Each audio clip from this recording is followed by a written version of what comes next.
You know the vibes. Welcome back to another episode of the Hoop Genius podcast brought to you by NBA 2K25. It is myself, Mooncey, alongside me as always, the three-time NBA champion, Mr. BJ Armstrong. What up, though? What up, though? Hey, Mo, that's a great way to end the week. Feeling right at home. Yeah, Mo, all is good. All is good. The NBA is back. We had a full slate yesterday, and your Celtics handled their business against the Sixers.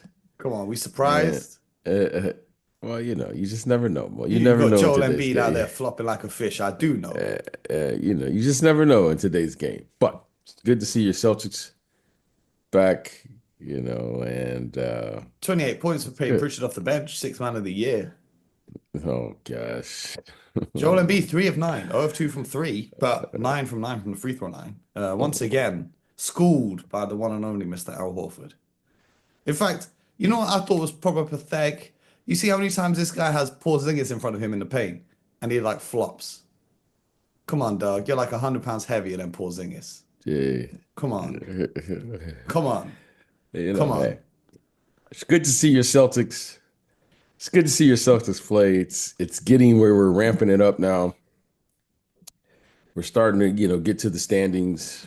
What are we, about 50, 55 games or so right now into the season, Mo? Boy, this season is going too quickly. That was the Yeah, Celtics' 56th game. They're now 40 and yeah, 16, just 5.5 games off first place. yeah. How about that? How about Cleveland? I feel like we don't give a Cleveland enough love here, what they've been able to accomplish this year and how they're playing. And they made a nice trade there at the trade deadline, and they've done a lot of good things. So shout out to the Cleveland Cavaliers. Shout out to them. You know, one player I'm a little bit worried about, and we spoke about him a little bit with Scott, and Scott said maybe it's because he's coming back from injury. But Ja Morant, last night the Grizzlies lost to the Pacers. Ja Morant finished with 12 points, 6 assists, 4 of 15 shooting, 0 from 3.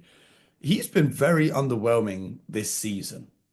Do you have any thoughts on Mr. Morant? And there was rumors this week that the Grizzlies will try and move him in the offseason. When I look at the game, I look at the core of your game and what it is you really do and what you bring. And the core of any great player are always the fundamentals.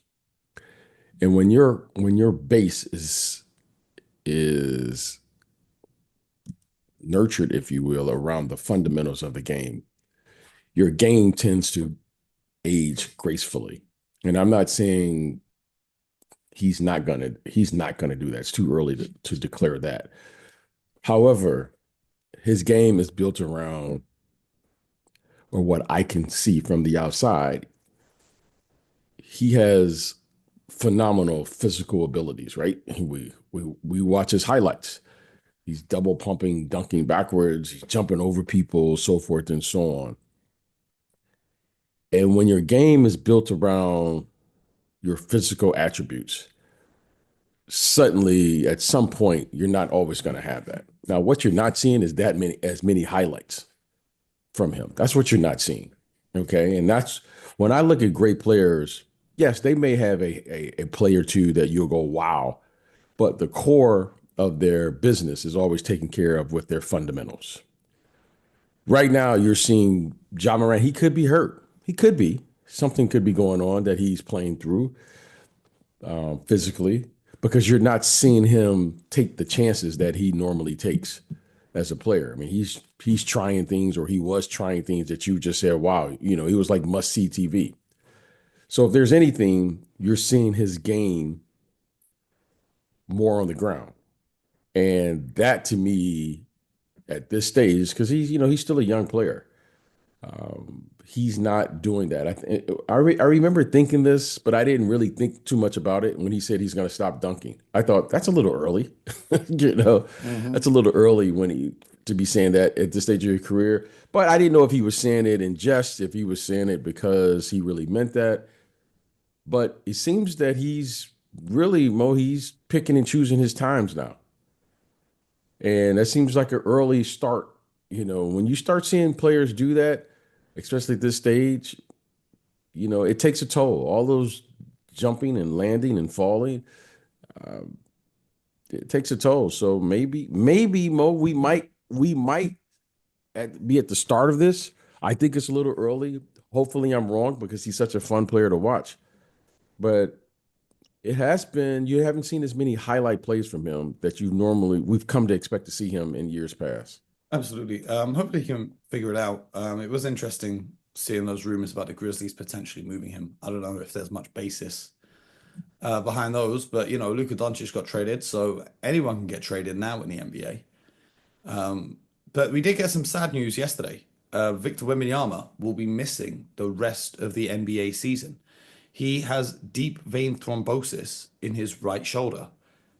I'm not a doctor. I have no idea what that means, but apparently it's some type of blood clot in his shoulder. So thoughts with Mr. Wembanyama. Hopefully he can get back healthy. Hopefully it doesn't lead to any more serious issues. But interesting for the Spurs as they can now fire up the tank. What are your thoughts? Well, I never like to comment about people's health in particular. So I think that's the responsibility of um, Victor and his family, the team, as they see fit. But hopefully he will get through this and he will come back and he will be able to perform. But his health is of the greatest concern. So whatever that may be, I'm sure he has excellent medical care, and hopefully he will get back and be able to participate and get back to his everyday routine. But you don't like to see things like this, especially with young people, with anyone. I don't like to see anyone um, hurt or injured. However, that's life. And so our thoughts are with him and his family, and hopefully he gets back, where what he's pursuing, right? And he has shown great potential, but it was a very unfortunate news when I heard that yesterday. Well, Wembanyama was likely expected to make one of the All NBA teams, the All Defensive First teams, and probably win Defensive Player of the Year. Obviously, now he won't meet the 65 game criteria for these awards. So a lot of the discourse yesterday has been about whether or not that rule should be in place. I wanted to get your thoughts on that. The NBA has done what the NBA has done and needed to do. So I feel like every day it's kind of like we're questioning the NBA. And that's their rule. That's what they set for their reasoning. So I think Victor and others are on their path to becoming professionals, whether the rule is in place or not. That rule is meaningless. And I think right now we just have to, this is where we're at. But I will say this: if he's healthy and he plays whatever the rules are, everything else will come. So I'm not concerned about that. Let's get this young man healthy, and then from there we can begin to have fun discussions and who should be, defensive player of the year and all that. But hey, the rules are the rules, and I ain't got no I problem move with the rule. forward. I ain't got no problem with the rule because why? Life is just not fair. And it's defensive player of the year, not defensive player of the first 55 games. So as sad as it is and as harsh as it is, I got no problem with the 65 player game rule. I've got no problem with it whatsoever. Elsewhere in the Western Conference, though, BJ, the Nuggets have won 9 straight games and have soared up to the second seed after a shaky start to the season, which sounds great. But then when you look at this winning streak, Hornets, Trailblazers, Trailblazers, Suns, Magic, Pelicans, Pelicans, Hornets, Sixers. Their last loss came at the hands of the Knicks on January 30th. When you're in these regular season situations, obviously you win the games you're supposed to win, right? But how much can you really read into a 9 game winning streak when all 9 opponents have been very bad, respectfully? Well, what's the alternative? Does What's this the does this streak and them getting up to the second seed change your perspective on them before and after this streak has gone on and occurred? no? We have to acknowledge Jokic. We have to acknowledge him. Okay. Remember, at the beginning of the season, Jamal Murray wasn't at his best. We didn't know the impact of Russell Westbrook. They've lost what multiple starters and key players since their championship run. And here we are, and what is this, February 2025? Hmm. And they're in second place. Now, it has been one mainstay throughout all these changes. And as long as Mr. Jokic is in that lineup, this is where they'll be. They have a fighter's chance every time he steps on the floor. So I am not surprised by this slow start, fast start, whatever the start may be. All things start and will end with him. And as long as he is healthy, and as long as he is engaged into the game, as long as he maintains his level of professionalism and how he prepares for the game, everything will be fine there in Denver. So I am not surprised. Coach Malone is terrific. They play a brand of basketball that translates to the regular season and in the playoffs. And now it's just a matter of them, you know, having a few lucky bounces along the way, right? You need a little luck, but they have the talent to do it because Jokic, he will, if he's not the best player in every series, he's 1B if someone else is out I'm there on the comfortable floor. saying in the playoffs right now, ain't no one going to be better than Jokic. Yeah, so that's what I'm saying. Like, and he may or may not win the MVP this year. If he wins the MVP, it's unanimous. If he doesn't, you may say maybe there's a series, whoever wins the MVP, you're just going to acknowledge him. But we all know that Jokic is very capable of winning 4 games all by himself. Very rarely can you say that. Now he's going to win a couple games by himself for sure. You just hope that he doesn't win all 4 by himself. So this should not be a surprise to anyone that's watching the game that follows the NBA closely. He is that good. He has that level of effect on the game, especially on the offensive end. And with them, they have a chance. They have a chance. They have a real chance. And now that Jamal Murray is, he's back, they're going to be a tough out. So good for the Denver Nuggets fans. Nuggets Nation should be out in full force right now. They should be feeling good about their chances. They get through the regular season healthy. I like the opportunities that they have in front of them. I like their team. I like how they play, and it's going to be a tough out for anyone who faces them or challenges them in the playoffs. Absolutely. Just going back to what you said about MVP. If you had a vote for MVP and the season ended today, who are you giving the Shea, MVP to? I'm Shea. Why Shai over Jokic? Shea he's had his body of work for the last 2 or 3 years. What he's been in the top 3 for the last 2 or 3 years. This isn't not a fluke.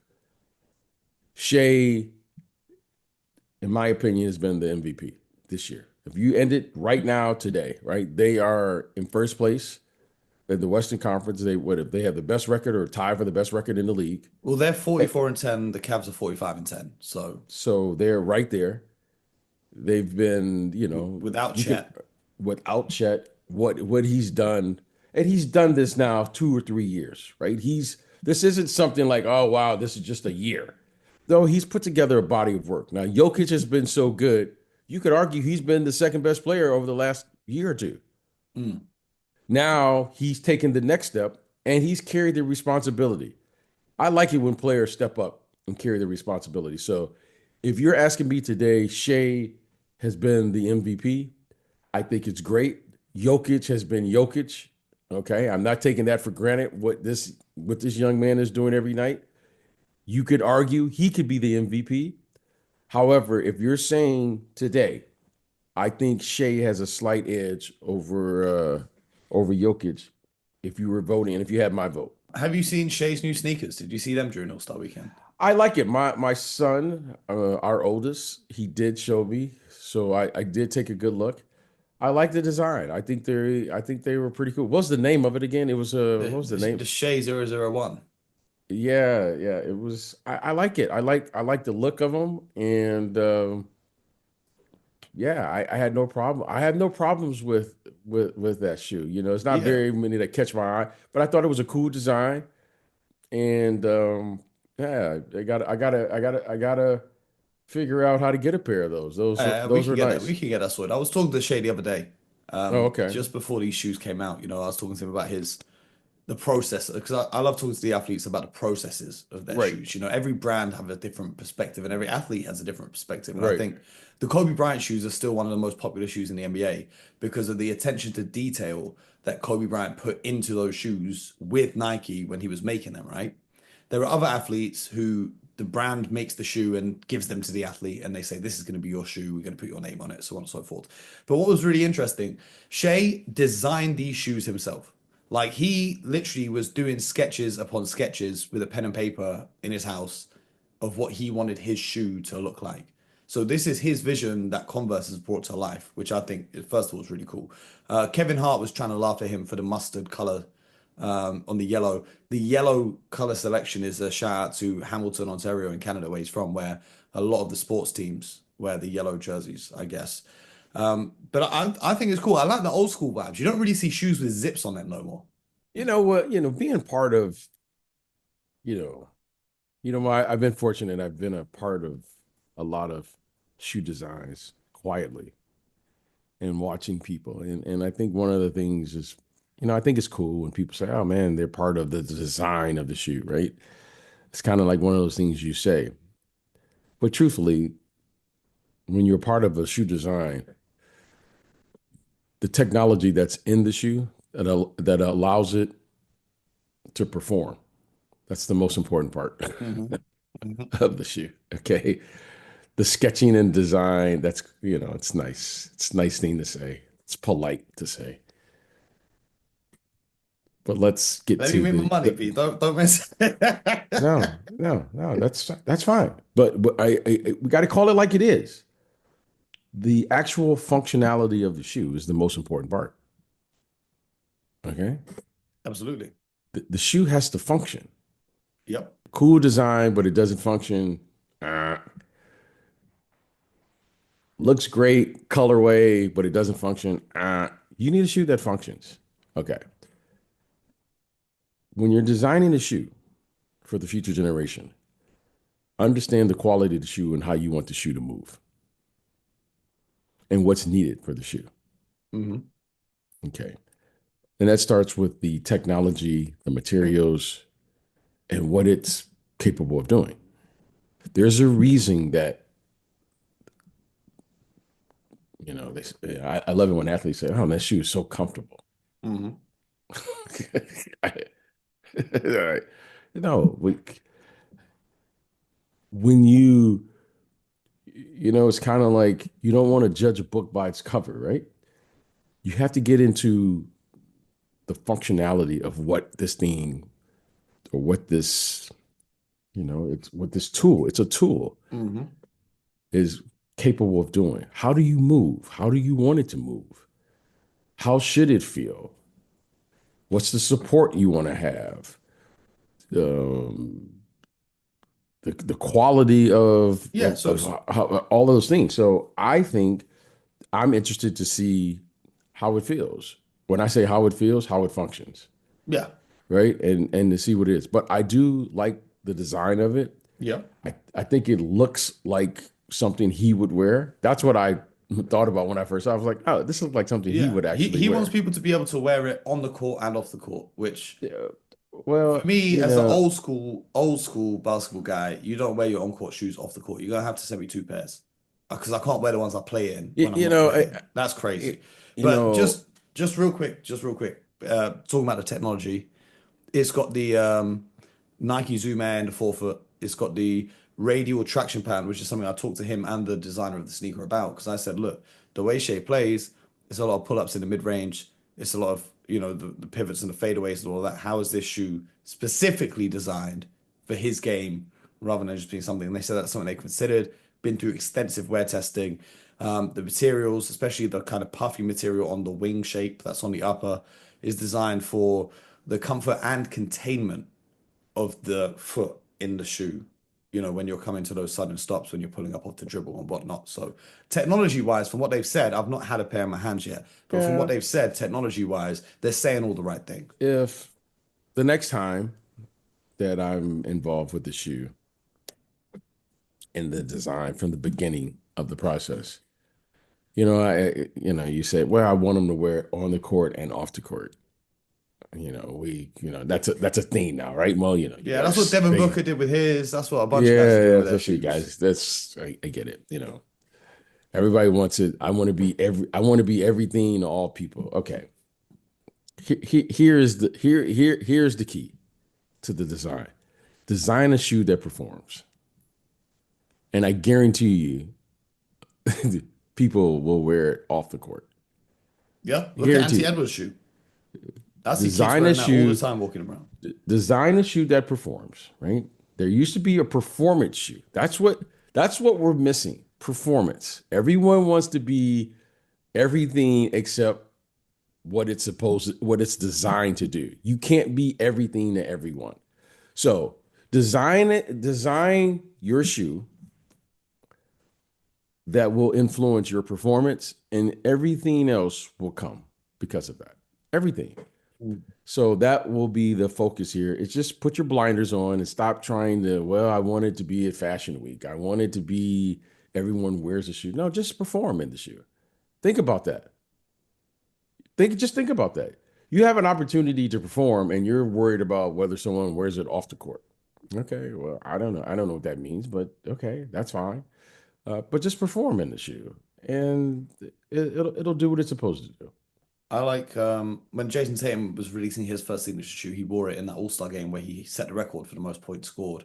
He in fact switched the colorways at halftime, which I thought was cool. And then Shea was wearing his for the first time at All-Star weekend this year, but instead of switching the shoes at halftime, we got to listen to Kevin Hart at halftime. Fantastic. Let's do that. I'm going to say this. Those are marketing campaigns. Okay, I get it. Yeah, How about do it at the finals? he did, and he won the Okay, then. championship. Okay, do that at the finals. Jason Do that Tatum at the literally finals. did. Like Yeah, do that at the finals. he did. Do it multiple times. He will. And then if He we're will. doing that, and then we can talk about it. All this other stuff, He will. like Like, okay. I'm just like like that would be valid if he didn't end up winning the championship, but he did. do that, continue on that path, and then we can talk. That's what this is all about. All of the things, these marketing campaigns and all these people, All-Star Weekend, based on what you shared with me yesterday, the numbers, no one was watching anyway at All-Star Weekend. Okay? So do that, continue to perform, continue to, you know, study your craft, master your craft, and all the other things will happen. It's all about winning. That's been the theme of the week. Oh no, that's theme the of only life. thing. Yes, well, it's not winning. It's the pursuit of it. Yeah, It's the pursuit of it. Don't be afraid. Don't be afraid to give your best effort. I hear that. I You hear can't that. always win. Well, What are you now? 4-0, 5-0? 5-0 and what? Your teammate coach. Oh, Did you win last week? yeah, we did. But listen, when you're with young people, it's just about helping them to develop. They're having fun, and I wonder. I've told you this. I wonder if your team knows that they now have an audience of people around the world who are vested in their success. No, Because we doesn't. talk about it every week on a Friday. As I tell my team, it's your world. They might be the high school team with the biggest fan base in the world right now. It's your world. It's their world, and they're having fun, and that's it. They You got another game this smile. week? Oh, we have a game tomorrow. Yeah, we have a big game tomorrow, and so these kids are having fun. That's what it's all about. I don't worry about winning. I don't worry about that. That stuff means nothing to me. What I worry about is, are you going to do your best? That's it. Are you going to do your best? Did you have fun? Did we smile? Did we have a moment? I love it now that the kids, they make fun of me. They make fun of the things that I emphasize, like pass the ball. You know? Defense, rebound. Yeah, there you go. That's it. And the kids are having fun. So they're good.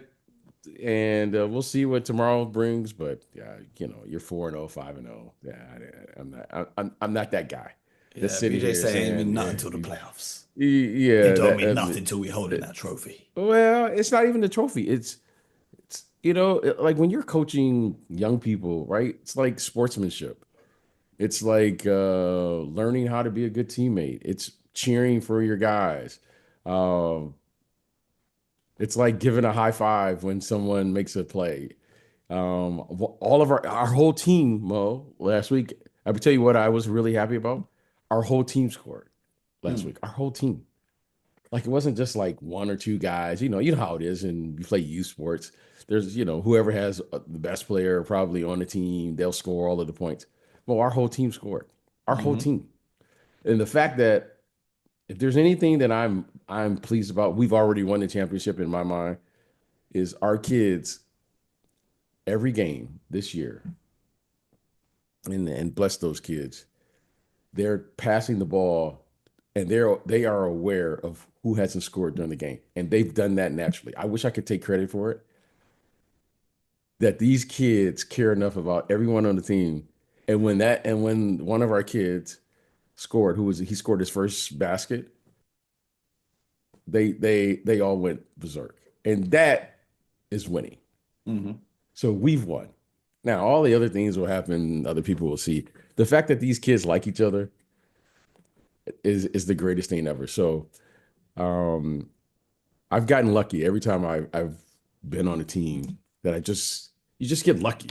We have a group. These kids are great. Their families are great, and the fact that everyone on our team scored and is going to have a positive experience this year has been it's phenomenal, and I love it that I can't wait for the game tomorrow just because I know it's going to be fun. We're Hmm. gonna laugh. Hmm. Now, if we win, that's just a bonus. But I can tell you this: we're gonna have fun, and I don't even have to worry about this one. Think about this. This is one thing I don't even have to worry about.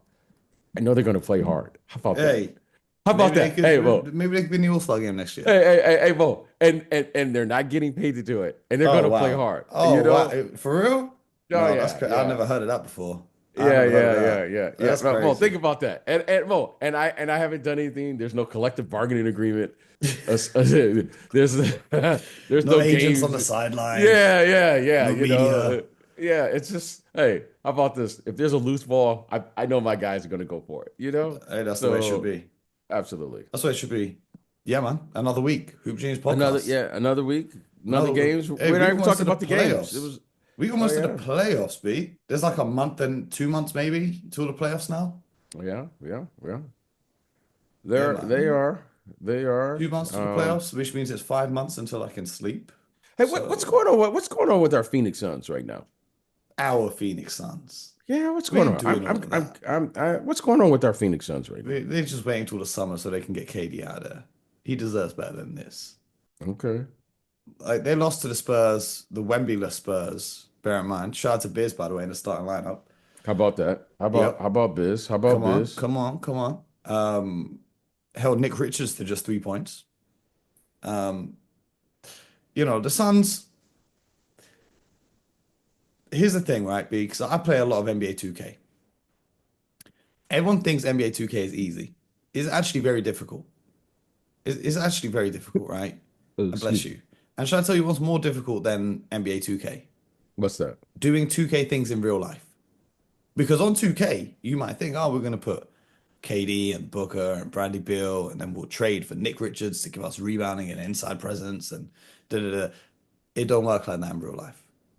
And I just feel like ever since Matt Ishbia bought the Phoenix Suns, he's been playing 2K in reality rather than maybe trusting people who have a little bit more insight into roster construction to build these teams.